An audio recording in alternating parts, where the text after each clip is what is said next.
తమిళనాడు ఎన్నికల ఫలితాలు వచ్చాయి. టీవీకే అధినేత విజయ్ అనూహ్య విజయం దక్కించుకున్నారు. ఆ రాష్ట్రానికి ముఖ్యమంత్రి కానున్నారు. పార్టీ ఏర్పాటు చేసి 2 సంవత్సరంలోనే అధికారంలోకి వచ్చి రికార్డు సృష్టించారు. ఇండియన్ సినిమా హిస్టరీలోనే నందమూరి తారకరాం తర్వాత అంతటి ఘనత సాధించారు టీవీకే విజయ్. విజయ్ గెలుపుతో దేశంలో మిగతా సీనియర్ నటులు రాజకీయ అరంగేట్రం చేసి రాజకీయ పార్టీలు ఏర్పాటు చేస్తారన్న టాక్ ప్రారంభమైంది. ముఖ్యంగా జూనియర్ ఎన్టీఆర్ పేరు ప్రముఖంగా వినిపిస్తుంది. తర్వాత ఛాన్స్ జూనియర్ ఎన్టీఆర్ అని సోషల్ మీడియాలో వైరల్ అవుతుంది. అయితే పొలిటికల్ ఎంట్రీ జూనియర్ ఎన్టీఆర్ సిద్ధంగా ఉన్నారా అంటే సమాధానం మాత్రం దొరకదు. మునుపటి పరిస్థితి కూడా తెలుగుదేశంలో లేదు. అంతా సాఫీగా జరిగిపోయింది. అధికార మార్పిడి.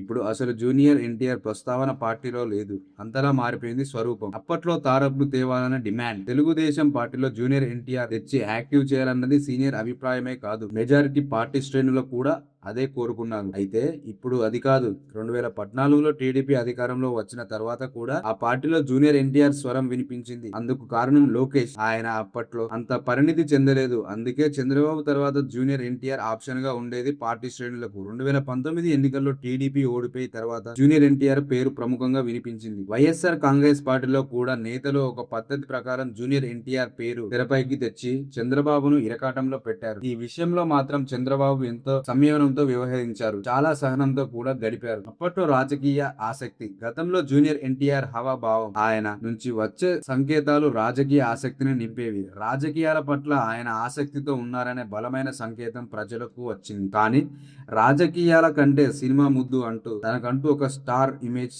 ఏర్పడిన తర్వాత చూసుకోవచ్చు అన్నట్టు వ్యవహరిస్తూ వచ్చారు జూనియర్ ఎన్టీఆర్. కానీ 2024 ఎన్నికల్లో టీడీపీ కూటమి గెలుపుతో మొత్తం స్వరూపమే మారిపోయింది. లోకేష్ తనకంటూ ఒక ముద్ర చాటుకుంటున్నారు. రాజకీయాలతో పాటు పాలనలో కూడా. జాతీయ స్థాయిలో కూడా సరైన గుర్తింపు పొందారు లోకేష్. ఫుల్ మార్క్ రాజకీయాలు కనిపిస్తున్నాయి లోకేష్ లో. పార్టీ వర్కింగ్ ప్రెసిడెంట్ గా కూడా మారిపోయారు. ఇక తెలుగుదేశం పార్టీలో ఆయనకు తిప్పులేదు. ఇప్పుడు జూనియర్ ఎన్టీఆర్ వస్తామన్న ఆహ్వానించే వారు లేరు అనడంతో ఎటువంటి అతిశయోక్తి లేదు.